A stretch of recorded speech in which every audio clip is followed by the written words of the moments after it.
Hello, everybody. My name is Rebecca Parsons. I'm one of the co-hosts of the Thoughtworks Technology Podcast, and I would like to welcome you today to a discussion on developer effectiveness. I am joined by my colleague, Tim Cochran, and we have two special guests as well, Keir Gawande and Pia Nielsen. So first, Keir, if you'd give a brief introduction to yourself.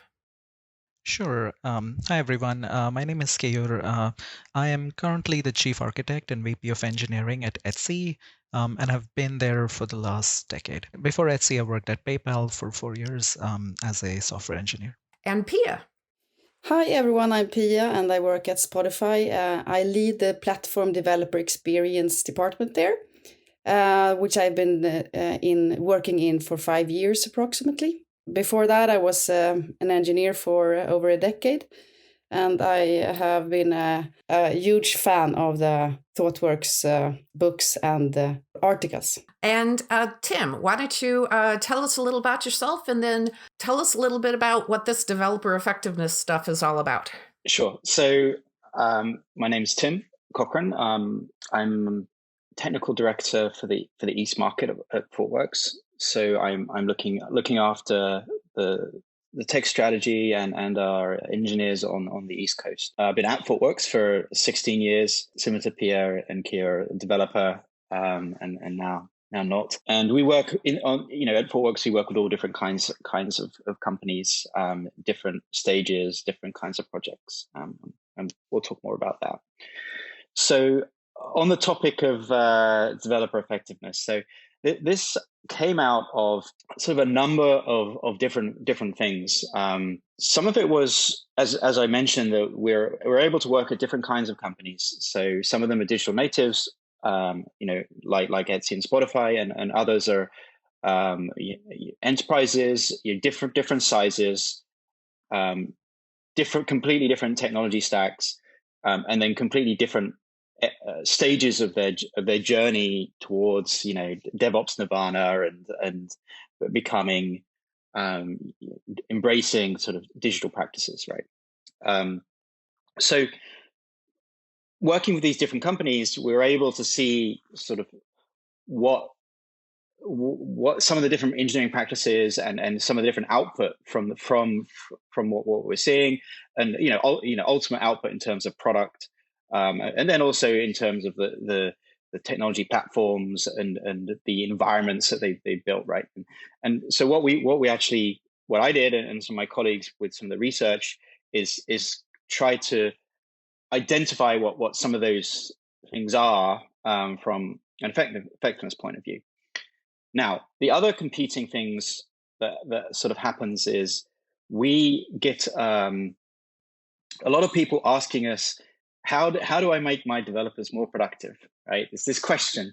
And unfortunately, it quickly turns into things like, I'm sure everybody's been through this, of like measuring like lines of code or commits or things like that, like very sort of like tactical measurements that are particularly not, in my opinion, are not particularly useful, and actually often will drive very easy to game and will drive bad behavior, right?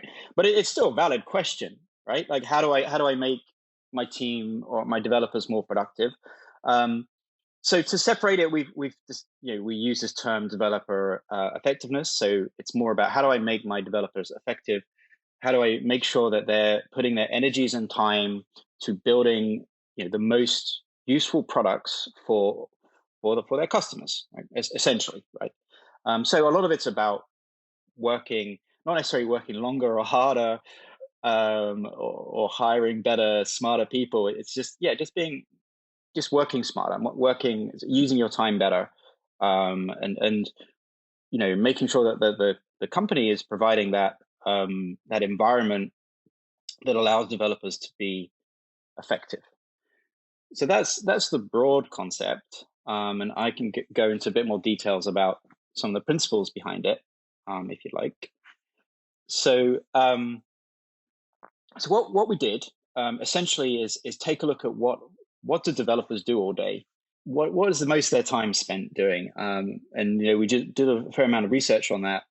It's no surprising to most engineers listening that a lot of time there's a lot of like misused time, right? There's a lot of time spent in meetings, in like chasing down problems, like debugging a production issue, but you don't have the right information, so you're kind of doing like trial and error.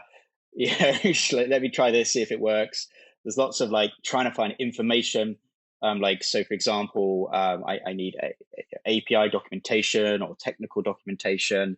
And then sometimes it's a lot of time spent building software or doing stuff, but those things aren't necessarily correlated or benefiting the customers in the right way, right? So there's a lot of that, and then what we also saw is a lot of like small amounts of friction, right? So this is when we start comparing what we describe as the high effective versus low effective companies. It isn't just like one thing. It's these small amounts of friction that at the high effective companies, they've done a lot of work to make sort of everything fast and friction free. And it comes down to sort of these small amounts of problems, right? And what we find is what we tend to find is with companies, when they're trying to get better, they focus on something big, right? So it's normally like, all right, if we move all our services to the cloud, or we move to a microservice architecture, or we bring in this platform, whatever, take us 2 years, but at that point we'll be perfect, everything will be great. Of course, that's not the reality. And actually what happens quite often, a recent kind of over the last few years, is a lot of like somebody's jumped on one of these bandwagons, and they've come to us after trying to do it for a couple of years, and they've actually got slower. So I'm not going to beat up on microservices on this call, but sometimes that's a common situation, that you brought in something complex that does have benefits, but also has made situations more difficult, right? Like in the example of microservices, you now have a much more distributed system, right? And then what's happened is they've not created the environment. The developers are no longer effective, and sometimes it took a long time for them to realize that, because it's kind of like it's a new technology. I'm spending time, it's just this learning curve. But then at some point, someone points out, "Hey, we've been doing this for 2 years. Like, what's going on here? Like, aren't we meant to be going super fast if we're doing this new technology?" So what it is like what we try to do is like look at like, okay, these are the things what are the things that you need to focus on? Like, and we're not saying you shouldn't adopt new technology and new platforms, but there's certain things that we have to make sure that we get right?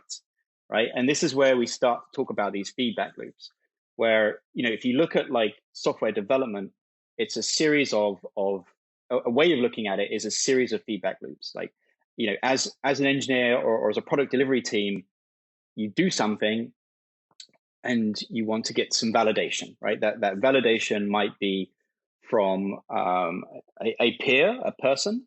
It might be from an automation. It might be from yourself. You're checking yourself. But I want to do that series of feedback loops. And these are big and small. So like I can give some quick examples here. So a typical one obviously is the developer does throughout the day, which is I write some code and I want to, in my local development environment, I want to know that it works, right? And that it does what I expect it to do. So this is the most simplest one. And I do that by writing the code, having it load into my development app server, look at it. Okay, did it compile? Did it work? Does it look like it worked? Does my feature work? I'm also running tests. I have the test that I wrote, my regression tests. Does my code work, right? That is a feedback loop that, depending on the organization, the engineer does 10 times, 100 times a day, right? And of course, everybody knows this, but what we find is interesting is sometimes organizations are not paying enough attention to these small micro feedback loops. They focus on, things that are easy to grasp. So for example, I have, manual QA, very easy to grasp that those should be automated. Or I'm using a data center instead of the cloud, easy to grasp. But some of this sort of secret, like this hidden friction, these small amounts of friction, don't really get optimized as much. And some of that's because it's hard to measure, or something that it's hard to grasp that, something that maybe takes 2 minutes, but actually should take 30 seconds or 15 seconds, what that does, why that slows people down. And that's where we start to talk about the compounding effects, right? The idea is that, okay, these time periods add up, but it's also the context lost. It's the cognitive overhead. It's okay, if I have 2 minutes, I'm going to go and, play ping pong or go and take a walk or check my email, those kind of things. So it's this, and this is what we've noticed when I worked at some of the digital native companies and the ones that are high effective, is that they've spent a lot of time getting this development environment to be very, very fast. And that's a sort of a small ones, and you can take that further, and other examples. And I don't want to go on about this too much. You can look into the article for more information. But there's other examples that are like, I need to debug a problem, and then you have like more larger feedback loops, like so for example, I'm going to create a new service and I want to put that into production, and it should have all the bells and whistles. It should have observability, deployment pipeline, or I'm standing up a new team. I'm changing teams. I want to become productive, right? And then another key one that I missed was discovering information, right? I want to know about information that the API depends on, and there's lots of different things there about like, okay, how am I finding? Am I finding technical documentation? Do I have access to that team? What are the steps? How long does it take to go through that? Yeah, so that's kind of the concept of those key feedback loops that we're recommending to companies if they want to be effective to optimize. So, Keir, why don't you tell me a little bit about your environment at Etsy and how these issues of developer effectiveness play out there? Sure. So I've been at Etsy, like I said before, I've been at Etsy for a little over a decade, and in that time, like Etsy has grown by an order of magnitude. So things that used to work well when I joined in 2011, we need to sort of tweak and tune them for the scale that we operate at today. And some of you may know, like Etsy was sort of like one of the leading companies to adopt continuous integration, continuous deployment, DevOps, and blameless culture. And one thing that I wanted to sort of call out from what Tim was saying was engineers come to work to do a good job. That is like one of the key tenets of blameless culture. Like you're here, you want to be effective. So as like an infrastructure team, like one of our missions is to like get out of people's ways so they can do their job as best as they possibly can. So for the last a little over a year, we've been investing in developer experience as one of the biggest initiatives that the infrastructure teams work on. And there are like a few different pillars to it. So a little bit of context about Etsy is we are PHP, Apache, MySQL monolith, and we've been for the last decade. And we have a lot of engineers working in this shared space. So one of our goals was like, how can we continue to be effective? Because we actually like our monolith. To Tim's point, microservices are great, but like we have over a decade of experience operating this monolith. We understand where all the sharp edges are, and we think we have a little bit more time before we're forced to sort of break it apart, and we want to maximize that time period. So an area that we've focused on is deployment velocity. As the number of engineers grows, we found that we needed to invest in tooling and some like systemic changes to how we do deployments in order to like scale and keep deployments happening as quickly as they used to 10 years ago.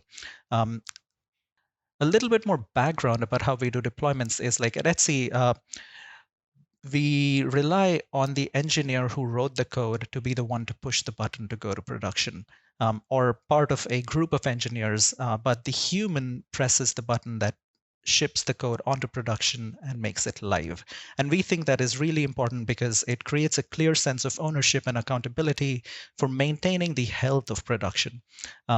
So the way that we do this is we have what we call a push queue.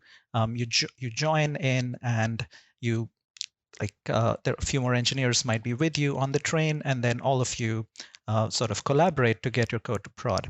But what this means in practice is as the number of engineers grows, like the queue cannot scale, and people might be waiting longer and longer times to get their code out, which is like a suboptimal developer experience. So we have put in a bunch of time to figure out what are the steps that we can remove from the process. How can we make it like we want to keep the accountability aspect, but we also want to take away the tedium or the toil that might exist in the process. So we've spent a bunch of time optimizing the actual like systems that do the deployment, trying out newer, faster methods of getting code out into production, and also like providing a tighter feedback loop so that when code hits prod, you know that it's good and you can move on really quickly. Another area that we've invested in a lot is actually around our machine learning and data science.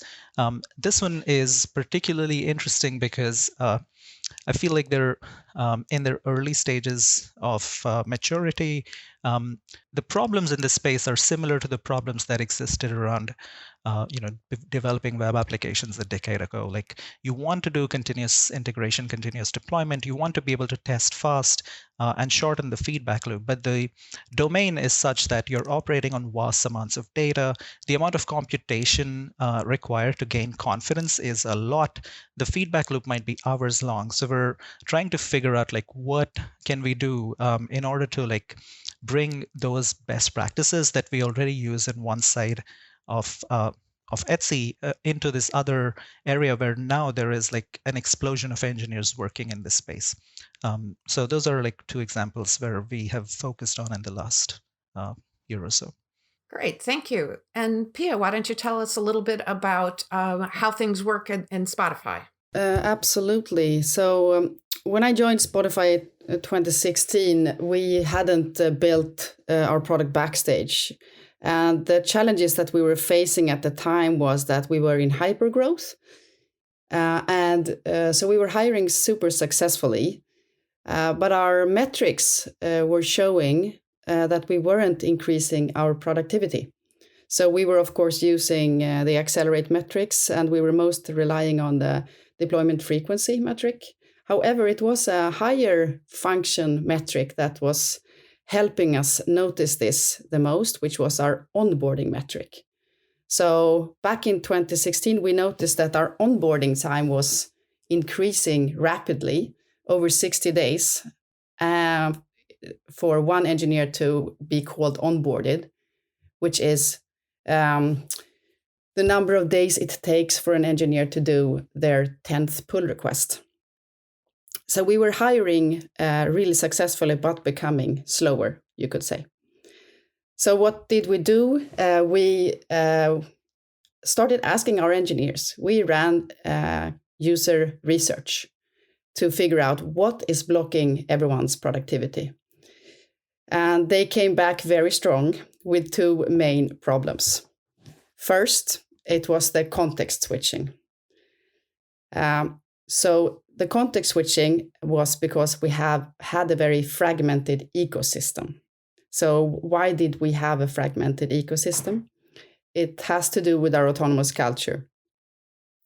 So at Spotify, every single team is sort of like a little startup and is free to charge ahead and reach their mission by themselves. So infrastructure has been built in isolated islands. This is very conducive for speed, but when we grow, that's where stuff starts to break down.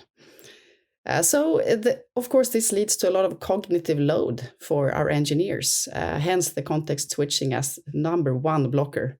the number 2 blocker that the engineers brought to us was it's just hard to find things.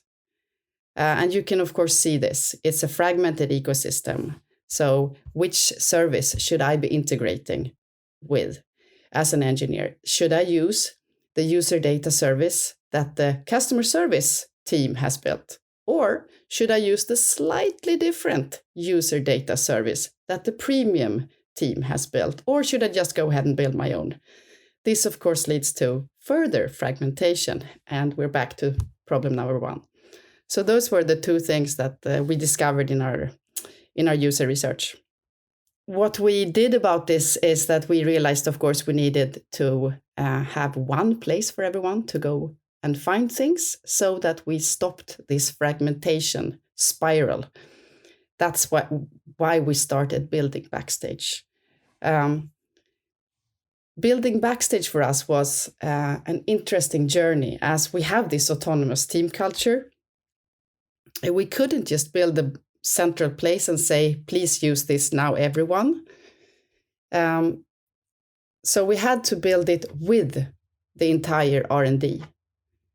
And we did this through code owners, the function code owners in GitHub, which was really helpful for us. So that means a team out there in Premium builds their products, and then they keep owning that product, but it's attached to the Backstage Git repo. So it pops up in Backstage, but the ownership is completely distributed out to all the teams. And that's sort of how we grew Backstage organically throughout these 5 years. So why don't you tell us a little bit more about what Backstage actually does? Oh, great. So Backstage tries to solve 3 use cases. It helps engineering teams to create stuff, to manage stuff, and to find stuff. So creating, you can imagine, data pipelines, backend services, and of course web UIs, ML models, all the things that you love. And that's, of course, where we try to move in with our standards and best practices. So it's a really nice feature for a platform organization to have this one way. We call it a golden path at Spotify. Then we have the manage use case. So engineers can go to Backstage and see all their services and the status of them, of course. We connect them to various other systems, sort of a CI/CD, of course, and monitoring, logging, tracing, all of that nice stuff. And then you have discoverability. So discoverability is interesting as it both goes to, you can find teams and their ownerships, or you can find systems and who owns them. Another feature in our discoverability explore use case is to find platforms. So Backstage is also trying to solve this problem at a higher level, because sometimes you need to find a platform and not just a system. The bigger your company gets, the more platforms you are starting to integrate towards instead of products or systems. Well, and it seems like what you're talking about here is this, this word that so many people get nervous about, which is governance. How do you guide people to do the right thing? I like that. What did you call it? The golden pathway? Yeah. We have other clients who refer to it as, okay, well, this is the paved road. If you follow what we've asked you to do, everything will be taken care of. If you want to go off-roading, you can do that. But here are the things that you have to take care of yourself in order to fit into the broader structure. How do you get inputs from the people who are using your platform about how useful it is? Ultimately, these kinds of things that you both are talking about, the customer is actually the developer. So what are your mechanisms? Kay, maybe you can address that first. How do you go about this governance process and determining how people are supposed to really be working? That's a great question.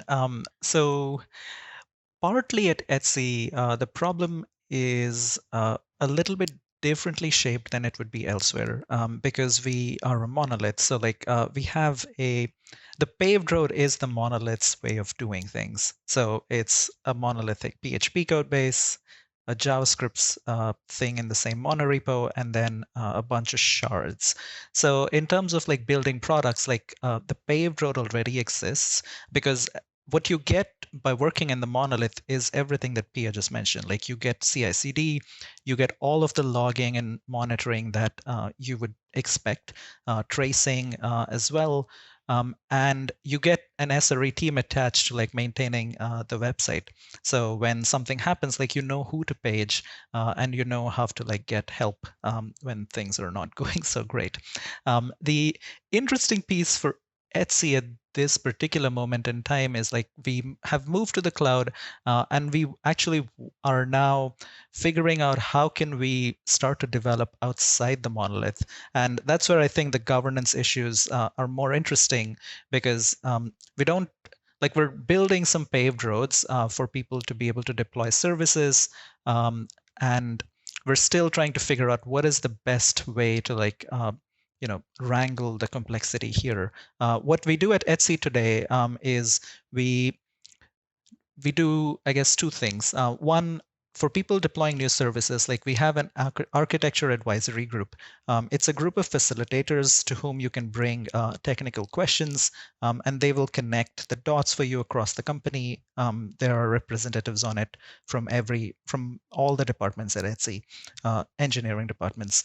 The other thing we're doing is our SRE team has put out a production readiness checklist, and they partner with you when you're trying to launch a new service. They will partner with you to make sure you have crossed all the T's and dotted all the I's, and sort of give you feedback about what you're doing and what might be a better way of doing it. So those are our two like governance practices today. And Pia, how about Spotify? How do you incorporate the feedback of the developers into what you're doing? Yeah. So at Spotify, we don't have like a strong governance culture. So we have to tread very carefully to be aligned with our own culture. And how we have done that is through building a recommendation engine. So every time a build runs at Spotify, the team sees in their build feedback what kind of best practices that the platform mission recommends that they would consider. That could be both regarding testing, architecture, it could be security tiering, like your security tier number 1, so think about these things. Or it could also be migrations, like you are on an old library here on this stack, and we suggest that you move to this version.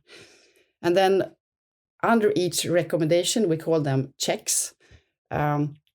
We try to explain to the engineers why it would benefit to actually do something about this. And also we try to sometimes give estimate, if we can, of how much time it would probably take to fix a migration or something like that.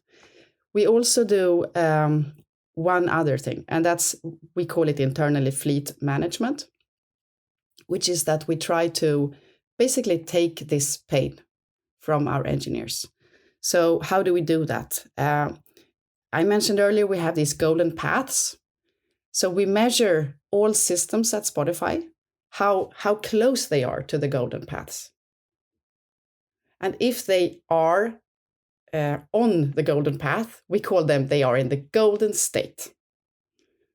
So if you are not on the golden state, which is like quite a lot of systems, we can try to migrate them automatically. And that's what we call fleet management.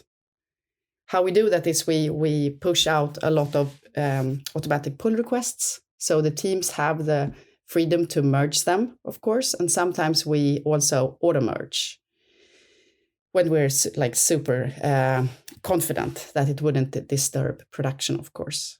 So those are the two sort of, we recommend and nudge, and we do fleet management.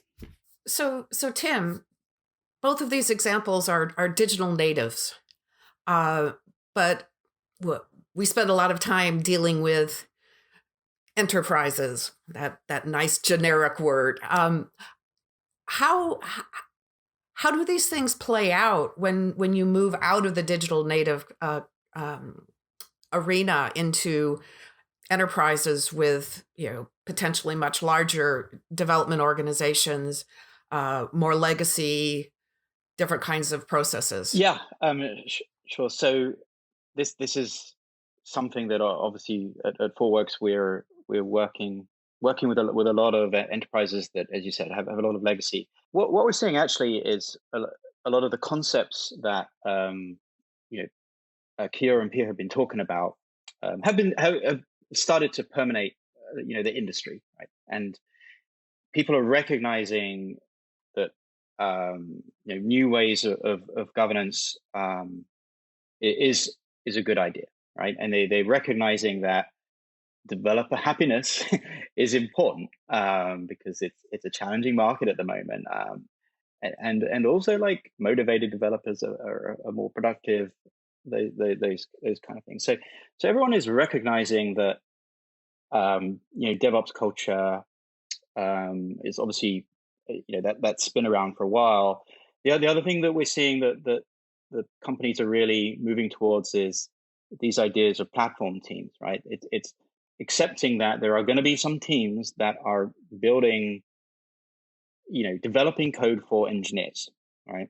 And in the past, I think everybody's probably experienced an engineering team just like being let loose and gone and build some crazy platform or something, and it's going to solve all the problems. What we're actually seeing now is we do want to build these sort of platforms and things that are going to give us economies of scale, but we really need to be careful about what we're building.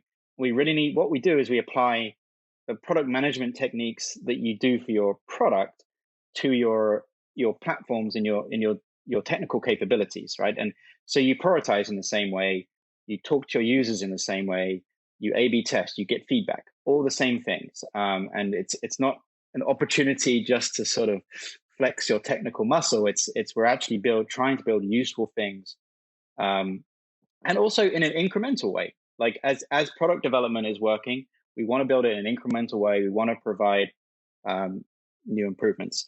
So, but back to your question. So these are concepts that that we're seeing a lot of companies asking us for. Obviously, the big difference is that there's a big change, like from where they are to where they want to go. Quite often, what we see is maybe the business and technology is not quite together as you would at a digital native. I mean, what we kind of recommend is to start with is to take a sort of a analytical approach and to expose the problems, right? To create transparency. Because we find there's a lot of hidden kind of miswork or rework and that kind of stuff. So if you can use everybody, like the Accelerate book is now well known. If you can use the 4 key metrics, and if you can look, like Pia stated a really good metric about the 10th commit, but if there are things like that like you want to be able to sort of quantify that, right? A nice thing now is that people have done some work for you. If you read the DevOps Handbook or Accelerate, they've made a correlation between high performing companies and DevOps practices, right? So you don't necessarily have to justify those. I don't have to justify that these are the 4 key metrics. That's done for you if you trust that research, right? So it's more that if we follow these metrics and we move towards this thing, we'll get there. The other thing is really about the organizational changes in terms of empowering the developers. So really thinking about talking to your developers, giving them more freedom to apply themselves to a problem, as opposed to just being handed requirements and those kind of things. So I think a lot of companies are on that journey. Of course, like what we're talking about, a lot of stuff that we're talking about, and this feedback, you do need a fair amount of rebuilding. Perhaps some things will have to be rebuilt, but also that there are ways of working with legacy technology. There's a number of, you can sort of put APIs, abstractions and APIs around it, and there's ways of containerizing, so that there are ways of bringing up some of that legacy technology so they can work in a DevOps way. You don't have to completely throw away everything and rebuild it. So that's kind of the journey that we're on. It's changing the sort of culture and the processes, and then also addressing the fact that we have all these old systems that does need to be brought up to a certain standard. I need a very key one is like we come across this all the time. It's like we started building APIs, but they're not stable.